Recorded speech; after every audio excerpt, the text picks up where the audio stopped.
Hi there, and welcome to the Surviving and Thriving in Residency podcast. I'm Charley Lowry, your host and director of GME Relations at PracticeLink. This show is all about exploring the world of graduate and undergraduate medical education. We'll dive into the real-life experiences, successes, and challenges faced by medical students, residents, and fellows, while also highlighting valuable tools to support you, whether that's financial planning, student aid, or the many free resources provided by PracticeLink. If you're thinking about med school, currently studying, or deep into residency or fellowship, this podcast is here to offer insights and support to make your journey a bit easier than those before you.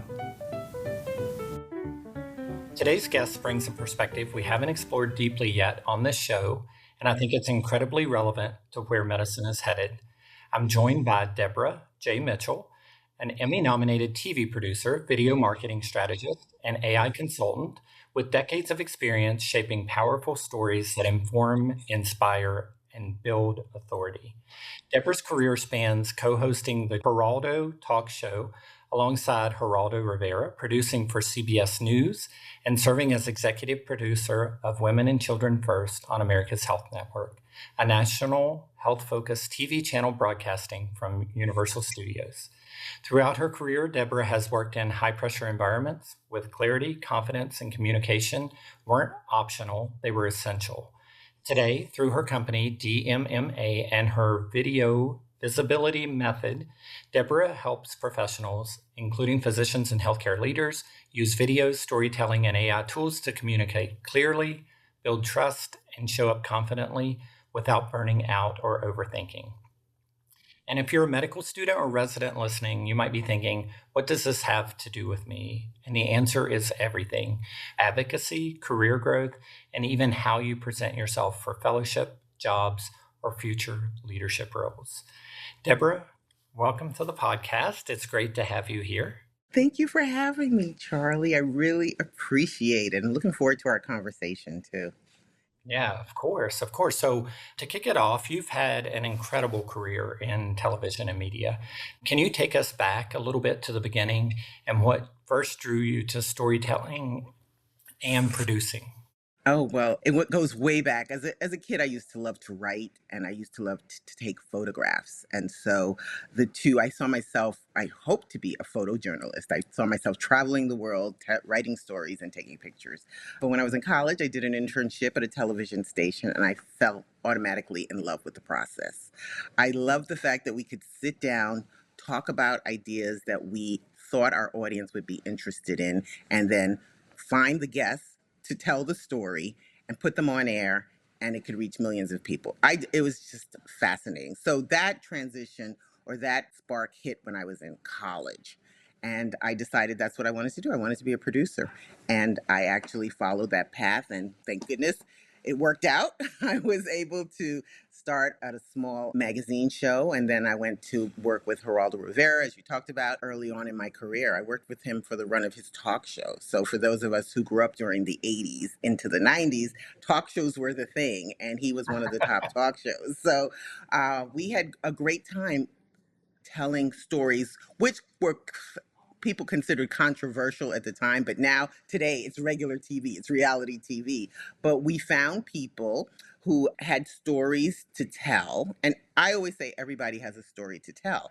So we were able to put them on air, and they were new stories, novel stories, interesting stories. And Geraldo, as a journalist, was always digging deeper and trying to get information. So that's where I learned how to really dig and listen and tell great stories. And so it started with the talk show. Then I transitioned when the talk show ended. I transitioned over to working in news. So I worked for the early show, which is the morning entertainment news show, which is now called This Morning with Gayle King. And they're making changes over at CBS now. But it's that morning live news entertainment energy. And so I worked there for a decade, and that's a different type of storytelling too, but it's still valuable storytelling, and it's about your audience and finding good stories and good people to tell the stories. I love it. Yeah, you need to bring the talk show back. I mean, I think talk shows have made a huge comeback with, folks like Drew and with Kelly Clarkson, but they're always talking to famous people, right? It's all Hollywood. Yeah. You should just bring back the talk show with with the regular. real people. Yeah, I'll be your guest. Yeah, yeah. Okay, that'd be great. The real people, yeah. I've met such interesting people during those times. Yeah, like I said, we were controversial, but now when you look at reality TV, whole shows are formed off of topics we used to do in an hour. So, yeah, it's great. It's a different world. Yes, it is. So tell me, you worked in high pressure environments like network news and live television. What did those experiences teach you about clarity, confidence, and communication? Oh, that's a great question. So, working in live television, there's nothing quite like it. I'm getting goose pimples as I'm talking about this right now because you are really working on all cylinders. You are collecting information. You have to make sure that it is accurate, that you are finding good people, good talent to tell the stories, and you're on a time limit. A lot of the times, those segments are anywhere from 3 to 4 minutes. So you have to learn to be focused in the storytelling, concise in the storytelling, and give great information. So it's a little bit of a pressure cooker, but when the team comes together and it all works and you that the 4 minutes goes by in a blink and you get all the information out that you want, it's the best feeling ever. Oh, that's so nice. Yeah. Similarly, in medicine, residents are often communicating complex ideas under stress and fatigue. What parallels do you see between medical training and live TV production? That's a great question, the similarities between medical training and live TV production. So, since I'm not a doctor, I've only gotten my taste of the ER from watching the TV shows. So, I hope those are accurate, whether it's Right. ER, the pit, whatever. That's how I get it. And Well, you now know, I'll there, tell you, all the doctors I work with, they tell me the pit, that's the new one, I think, yeah, that's the is new very one. realistic. So if you're watching that, I That's hear what I it's was real. watching. Yeah. And so it's very similar because situations are coming up. The Mhm. doctors have to react, they have to be precise, they have to talk to the patients in a manner so that they understand what's happening in that moment. They have to lead their team to follow their direction. And that feels very much like a TV production. They are diagnosing on the spot a lot of the time. So you could go in thinking it's one situation or one diagnosis, and then after some questions and an analysis, it turns out it could be something else. So they have to be able to pivot, which is what a producer has to do. They have to be able to speak clearly to their team and speak clearly to the patient, keep the patient aware of what's happening. It's very similar. I think that's one of the reasons why I like the medical shows because it reminds me of being in the control room and being with pulling a story together. Mhm. Well, if you look back, is there a moment early in your career that really shaped how you think about confidence and leadership? You know what? It wasn't early in my career, but I would say mid career. And, obviously everyone remembers 9/11, just how dramatic that was. And while everyone was trying to understand what was going on, figure it out, we were in the midst of putting those stories together to present to you. And we were running on adrenaline for days. Remember that we were broadcasting 24/7. So it was something where we had to put out as always accurate information, but it was unfolding in real time. So as we were absorbing it like everyone else, we had the responsibility of putting it out. So it wasn't the beginning of my career, but it was mid career. And that was really where I saw, oh my God, this is where everything that I've learned and everything that I've practiced over the years needs to be right on target. And that's where the leadership shows up. And leadership isn't just a title, it's really about you being able to communicate clearly with your team. They can understand you, follow you. And that's how I view leadership. And it really showed up in that particular moment. Yeah. And were you living in New York at the time? I was in New York. It's so vivid. So every time that date comes around, because we were taping on Fifth Avenue and 57th, you could look straight down the street and see the smoke flying up. And everyone had to go back to the office because we didn't know what was happening, just like everyone else didn't know. So we ran back to the office and we had to find people to talk to. We had to find people who were on the planes. We had to find family members. So you're working. We didn't sleep for three days straight. We just were working Wow. nonstop. Yeah, Wow. Yeah. yeah. Very hard time. Yeah. For Very, so very many hard people. time. Hmm. Yeah. So a lot of physicians don't think of themselves as storytellers. Mm. And I can definitely speak for that because a lot of times I will invite physicians, residents to come onto the podcast and they say, well, I'm not sure I have anything to offer. And I always say, everyone has a story and no one's story is the same. Hmm. Why is storytelling such a critical skill in healthcare? It's a great connector because your goal is to not only be good at what you do, but also connect with your patient, connect with your bosses, connect with your teammates. So it's a great way to reveal yourself, to humanize yourself, and connect with other people, and the fact that you all might share. Looking on the surface, you may be very different, but once you start telling your stories, you'd be surprised what things you might have in common. And so that's, I think, the best part about storytelling and being a good listener.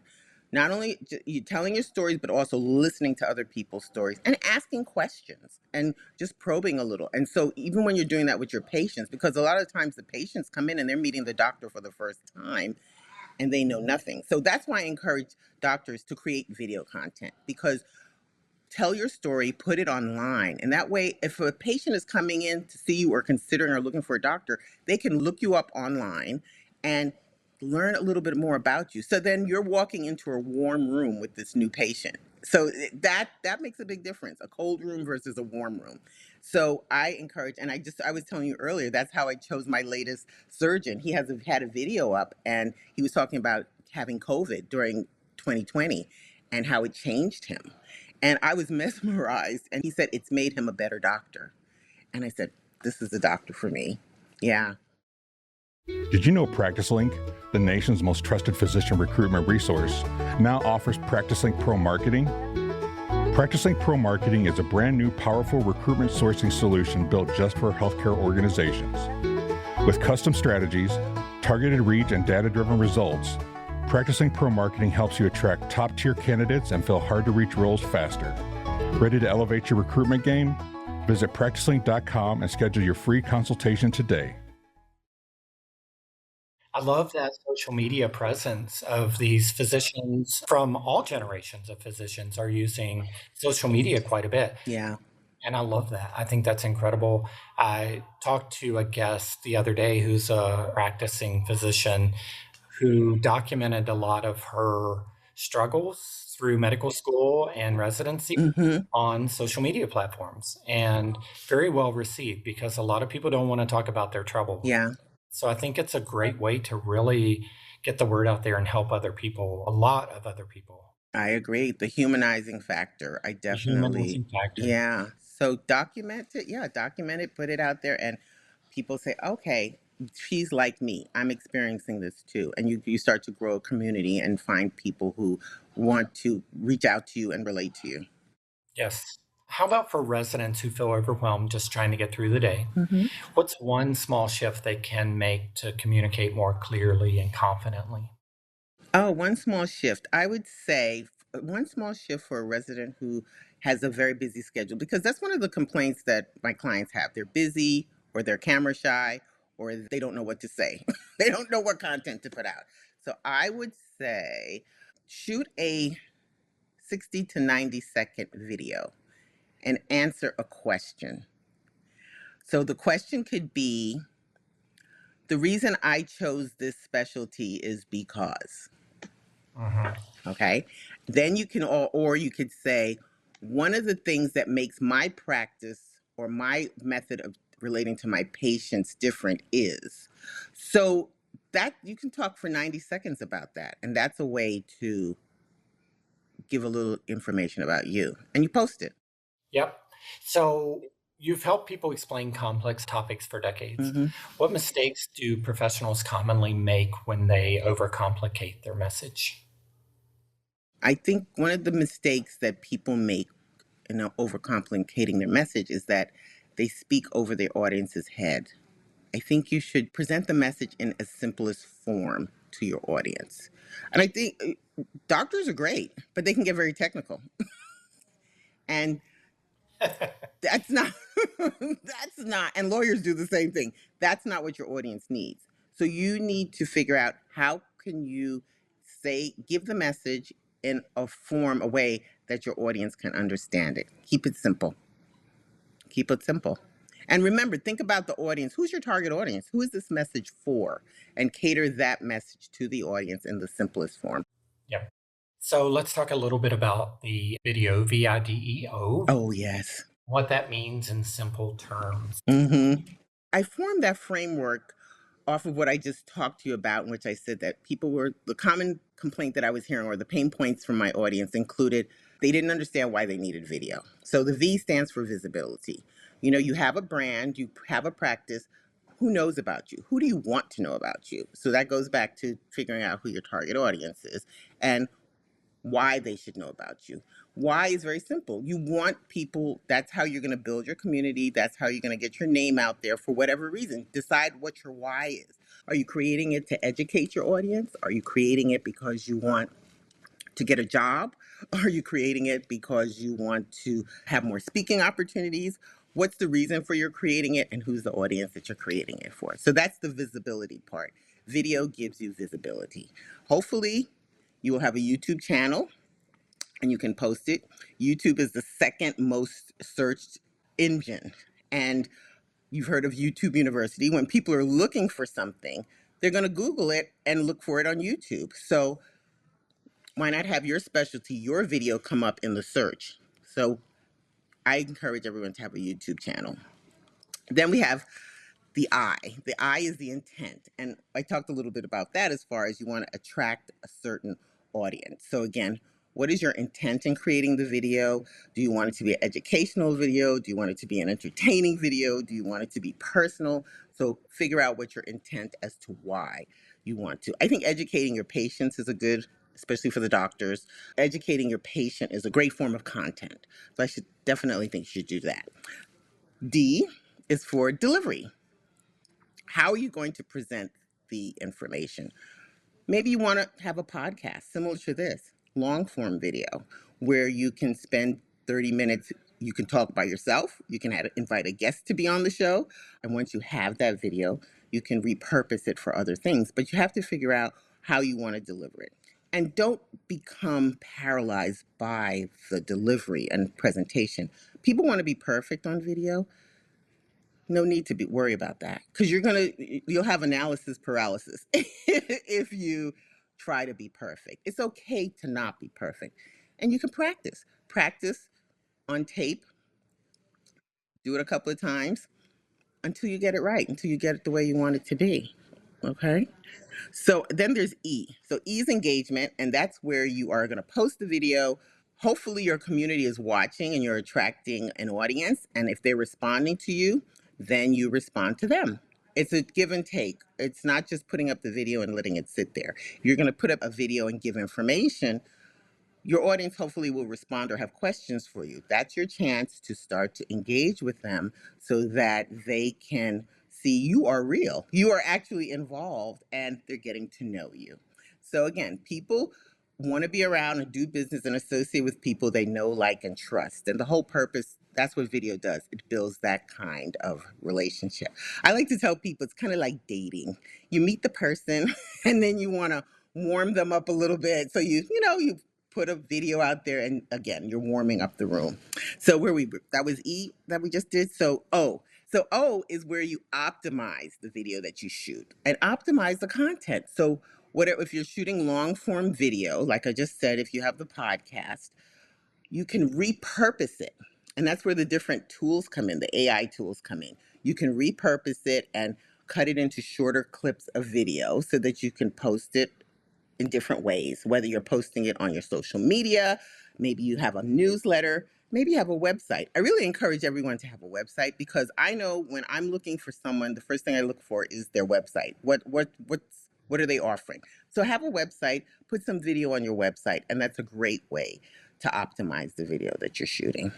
I mean, that sounds great, right? It is. I think it works. I think it works. I'm for it. Yeah, it makes sense. It absolutely makes Yeah. sense.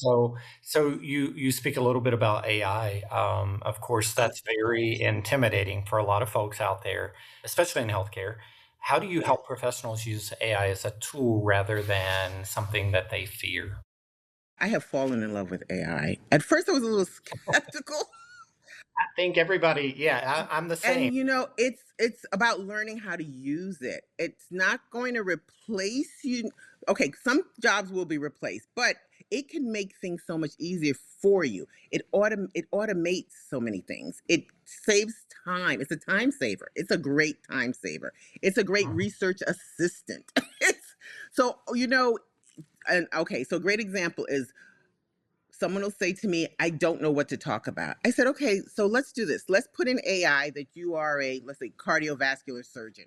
Please tell me what top 10 questions could I talk to a patient with a heart problem about? mhm, AI will give you examples of mhm, topics. And then when you get the topics, you could dig a little bit deeper using AI. So it's really about learning how to use the prompts and how to not use it like Google. It's not Google. It goes deeper than that. And so I encourage my clients to use it. And when it comes to video, some people are not comfortable being on camera. So you can create using AI tools, video where you don't have to be on camera, faceless videos, they call it. So you can create that. So there are just so many different ways to use AI. mhm. And it's growing. It's every day, it's growing. Oh yeah, it is for sure. Yeah, I met with a group of folks and we talked kind of like a roundtable discussion about AI, and we had everyone there from, I think the youngest participant was just completely in love with AI, and the oldest participant there had no clue what AI was, Mm-hmm. had never used it at all, was just afraid of it and didn't want anything to do with it. And she said, well, I need to develop this post-event form survey. I said, okay, well, let me show you AI. So we did use Chat GPT. I showed her how to put the prompts in, and with her job title and everything, and the form came out perfect. And Mm-hmm. Mm-hmm. but I have a feeling she might be using AI now. Yeah. But that's a great way to get started on AI. I listened to one of your episodes and you were talking to a recruiter about resumes and just what they look for in resumes. And you could put your resume in AI and all based on what type of position you're looking for and where you want to be located as a resident or someone changing a job, you could put it in AI. It can help you come up with possible leads as where you could be looking for work or maybe even expand your skills. There may probably positions you weren't even thinking about and it could help you figure out, okay, these are what your skills could be used for also. So I just love it. I just think it's amazing. Looking for your first job after training? With PracticeLink, your job search starts and stays on your terms. You control when employers see your contact information. No spam, no cold calls, just relevant jobs from verified recruiters. Join thousands of physicians using PracticeLink to take the next step with confidence. Sign up free at practicelink.com.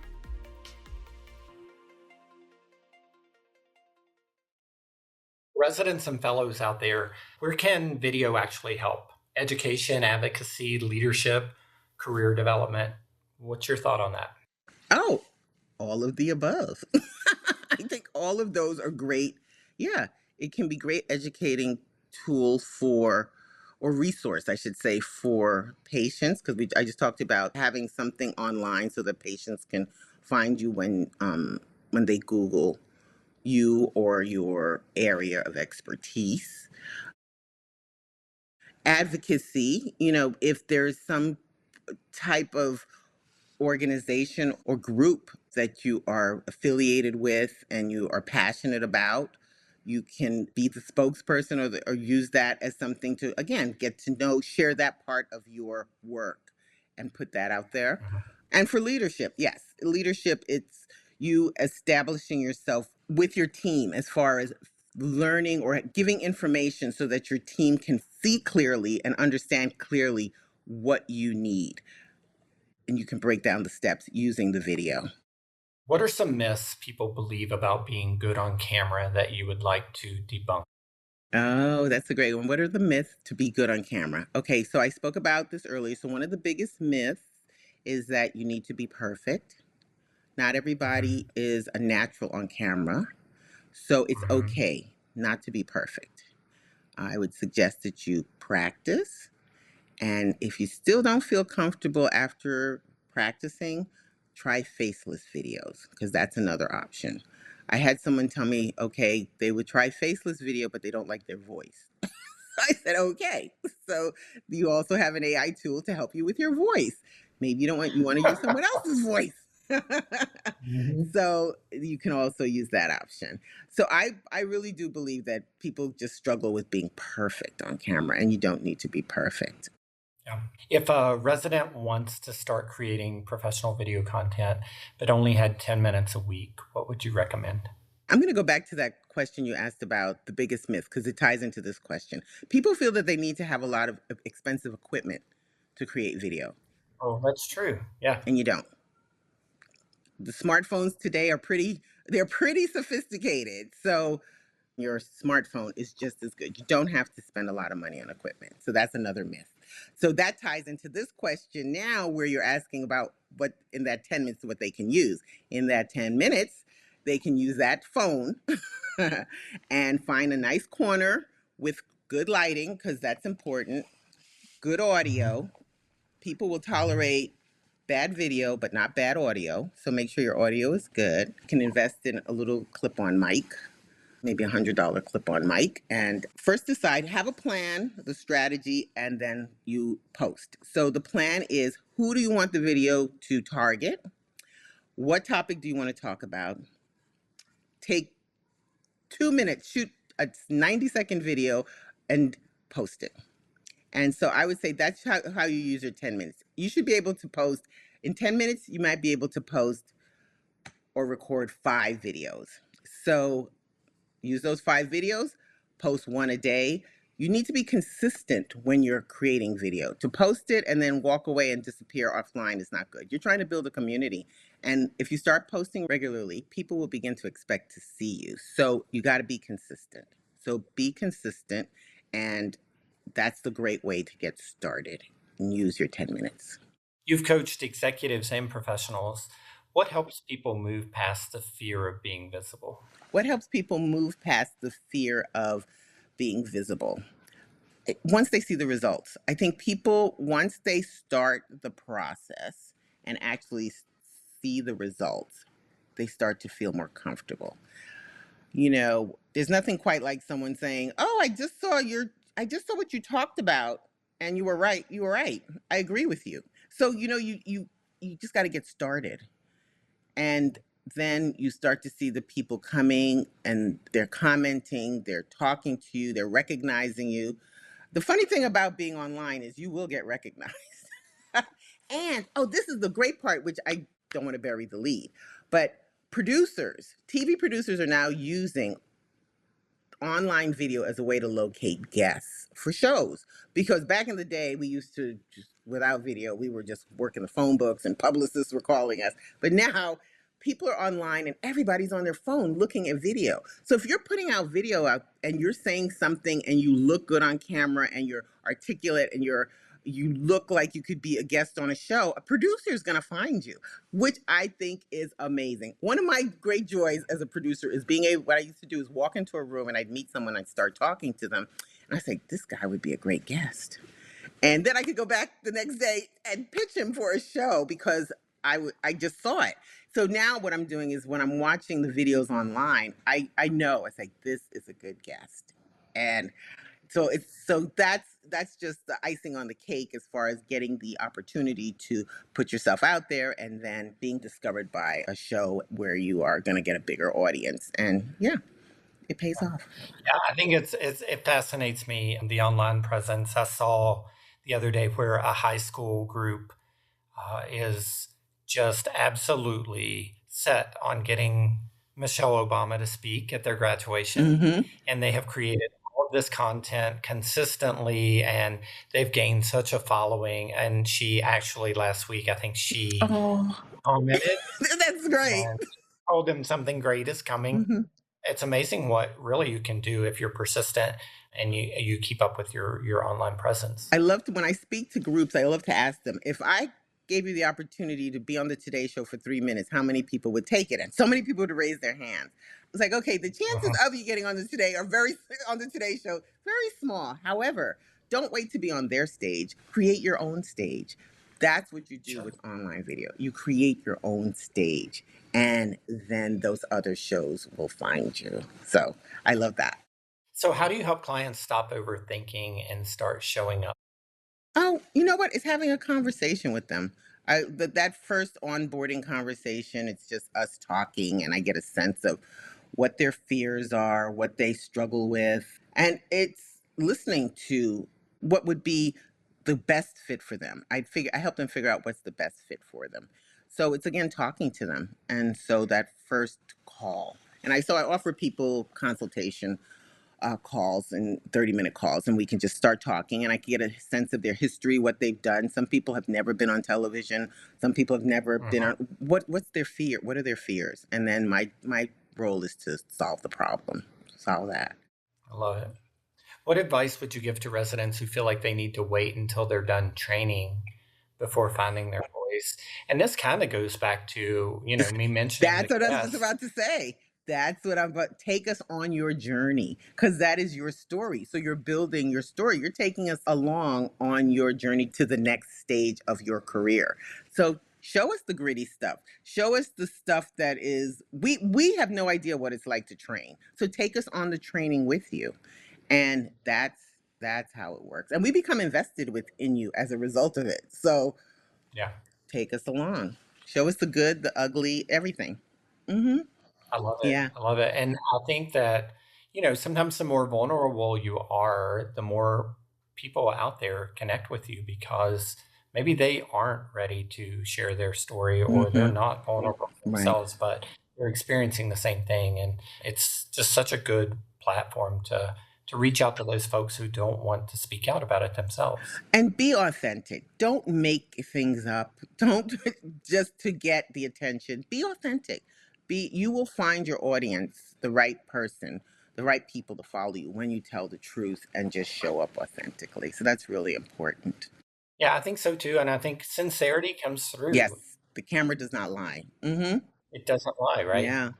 How about three communication skills every resident should start developing now? Oh, that's a good question. 3 communication skills they should start developing now. Develop their, I like to call it their pitch, who they are. So don't get too wordy. Don't get caught up in the words. Try and clarify what you want to be known for. What's your specialty? What makes you different? What makes you special? So think that through. And then the communicating as far as how would you want your brand or your personality to show up? Are you good with talking to people? Is it through a podcast? Maybe it's through a platform that you don't have to be on all the platforms. So maybe you're better on TikTok, or so figure out which platform is good for you and don't feel the pressure to be on all the platforms. Choose maybe 3. And each platform has a different audience and a different style. So figure out which style is best for you and then practice getting good at that style. And ask your audience what they want. Be concerned. Don't just try and guess what they want. Ask your audience what they'd like to hear from you. And that way you'll know what to give them. Right. Yeah. Yeah. Mm-hmm. And it's okay to It's ask. okay to Yeah. ask. It's okay to ask. Mhm. Yeah. So, how can storytelling help residents advocate for themselves, whether that's leadership roles, fellowships, or first jobs? Well, it allows them to have a voice. Storytelling allows them to have a voice. And so the best way to show up in whatever space you want to be, whether it's leadership or educating your audience, is to tell them through the stories. We've been talking about that this past half an hour. So it's pretty much a culmination of everything we've talked about is the answer to that Mhm. particular question. Yeah. Mm-hmm. What about if you could give one mindset shift to medical trainees about visibility and communication? What would it be? Your visibility is important. It's not about you wanting to show up on camera because you feel as though you're special. You're providing a service. So I Hmm. think that that's important that people, doctors, residents understand that It's a service. There's a lot of news, a lot of medical news out there, or misinformation, or people not clear about what to believe. We call it, in news, we call it newsjacking. And what it is that a story comes out and you want to continue the story and tell the different angles of the story, to just because it's in the news, it's a big topic.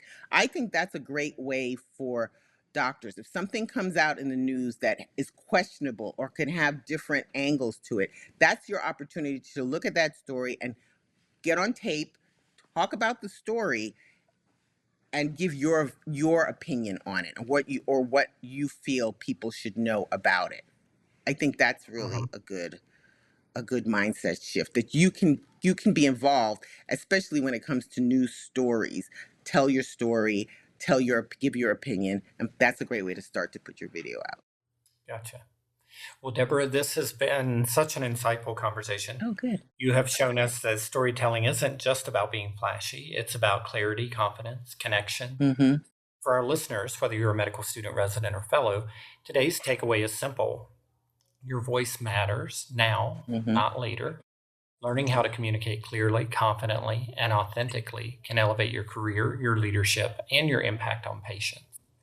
So, Deborah, where can our audience learn more about your work and VIDEO, Visibility Method? Oh, well, you mentioned my company. It's Deborah Mitchell Media Associates, and we go by DMMMA, but it's my name. So if you Google it, you'll find me, and you can set up a meeting with me. I'd love to do a consultation just to get to know you. You can get to know me, and follow me on LinkedIn there, and you can follow me and reach out, and we can connect.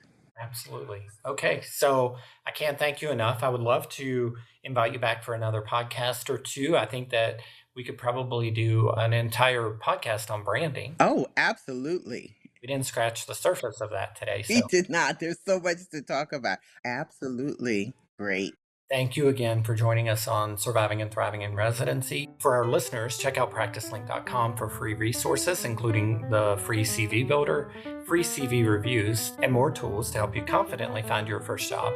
If you found this episode valuable, please share it with a colleague, subscribe, and leave us a review. I'm Charley Lowry. Thank you for listening, and until next time, keep thriving.